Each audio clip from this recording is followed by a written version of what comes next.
My name is Mike. I think we're going to get the slides up here in a second, and we can get started with just a little short. I just want to talk for a few minutes. This is me.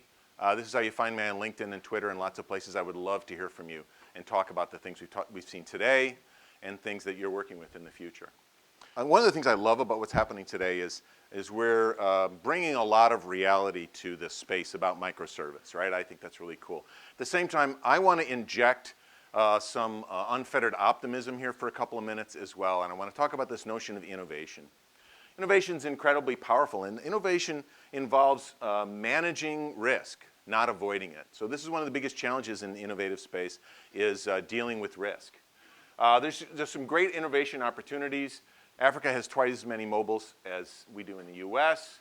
There's orders of magnitude many more people with computing today. There's all sorts of opportunity to innovate. And when you think about what innovation really is, it's changing what we already have into something else. It's not necessarily creation, but innovation, right? It's a great quote from Joseph Schumpeter. Innovation is the critical dimension of economic change. So we're at the cusp of this economic change. So this is a great, I love this quote. The reason I picked it, I know it's kind of hard to read. The example given is the company's failure to diversify and innovate. Is the example given of the definition of the word. I thought, well, it's a little passive aggressive, but we know what that experience is like. But I want to talk a little bit about what innovation looks like. And in fact, it does not look like this. It does not look like a well-oiled machine. And that's hard for a lot of us in organizations to deal with. It turns out innovation often looks a little bit more like watching ants run around. That's what innovation actually looks like.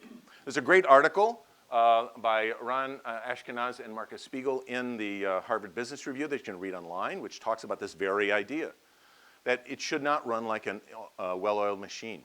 They actually use this notion of ant and adaptive behavior in comparing it to organizations or teams that have rules that they have to follow. Plans and rules can stifle innovation. A great example is when you have to apply to innovate. That's a problem. A lot of us experience this in our organizations or other places we know. I need to apply to be on the innovation team or the excellence group or whatever that phrase is that separates those from the rest, right? And innovation is really about ants, not machines. It's not about plans. Deborah Gordon does this amazing study on ants. And she brings up this notion. We used to think that ants sort of like are born with a role and that's the role they take. It turns out that ant colonies have no management level. And this actually freaks us out. We'd like to believe this is not true. We'd like to believe that this idea cannot be duplicated or replicated in humans. But in fact, this notion of not issuing commands, but about acting in context, is incredibly important for the survival of this species that is so diverse. There are thousands, tens of thousands of species of ants that have lived for millions and millions of years. So this is a real challenge when we think about the notion of no management, or they think about the notion of of following like ants and not rules. So let's just talk briefly about some conditions. I want to talk about 4 conditions that make innovation possible. One of the ones is this idea of a central mission, a powerful central mission, but a loose structure. In other words, I feel strongly about what I'm doing, but I'm not being told what to do. It turns out this powerful central mission and loose structure is exactly what the web looks like. This is actually a photo of the connections on the web. So we have a living example of something that acts like this and that lets others act like this. And one of the things that makes it so powerful is that on the web, you can write anything about anything and place it anywhere at any time without asking for permission. And in fact, I'm going to pick on Netflix again a little bit because Sangeeta was here today. This is a quote from Steve Urban. I have neither the place, the time, nor the desire to micromanage my team. My team is doing their job. My job is to make their work easier.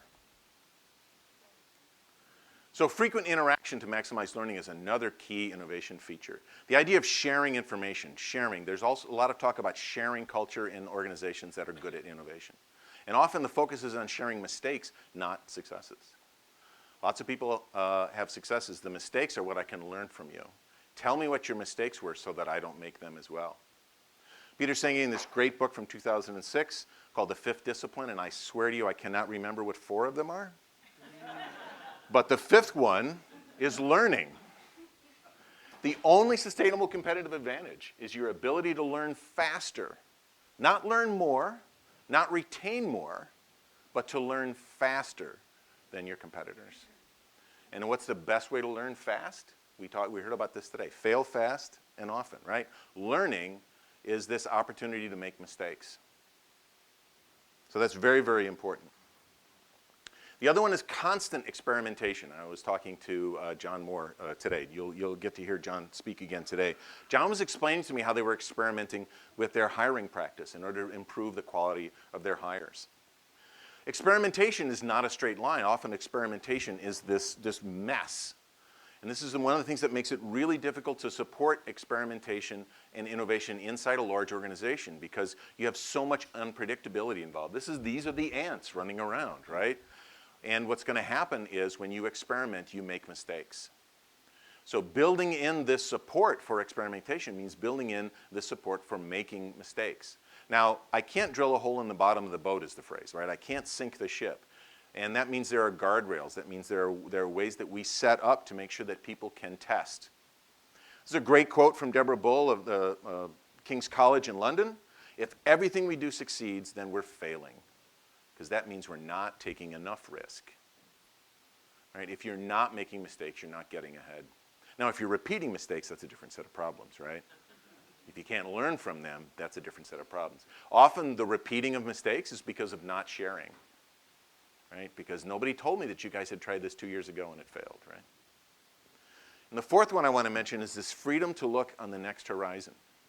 Lots of organizations have different versions of this story. Google used to talk about their 20% time. Lots of organizations say you can work on something in your personal time. Lots of organizations make it possible for you to work on something that may not necessarily be your current track, but gives you this chance to look ahead.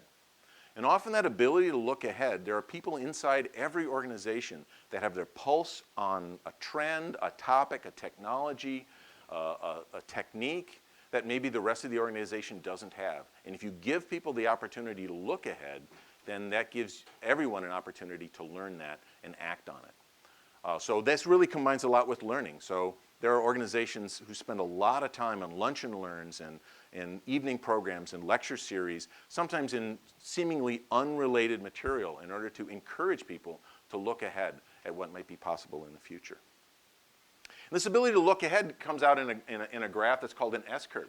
Very often what happens is current technology eventually tops out. But long before that technology tops out, there's something else that's going to replace it. Looking ahead to that emerging technology, getting involved early on the curve, before it matches up, is a sign of an innovative culture. Often it makes no sense. We've seen this before. Why in the world would they be doing X? Well, that may be because they're trying to get on the next curve ahead. And in fact, this curve goes on and on and on and on. And companies who are good at this curve, it's called jumping the curve or jumping the S-curve, they actually can sort of reinvent themselves over and over and over again. Nokia has a long story that I can't really tell you. They started as a lumber company. And they made several changes before they got to telephones. But each one was jumping a curve into the next technology, looking ahead. And of course, there's a book on this very topic that you can read. This idea of jumping the S-curve, it means often what it looks like is you've got some chaos, some apparent chaos inside the organization because people are working on things that seem unrelated. 3M is another great example of a company that's produced tens of thousands of products. They started as a mining company. That's what the 3M, Minnesota Mining and Manufacturing. Mining is the least of their interests now. They're into so many other things as well.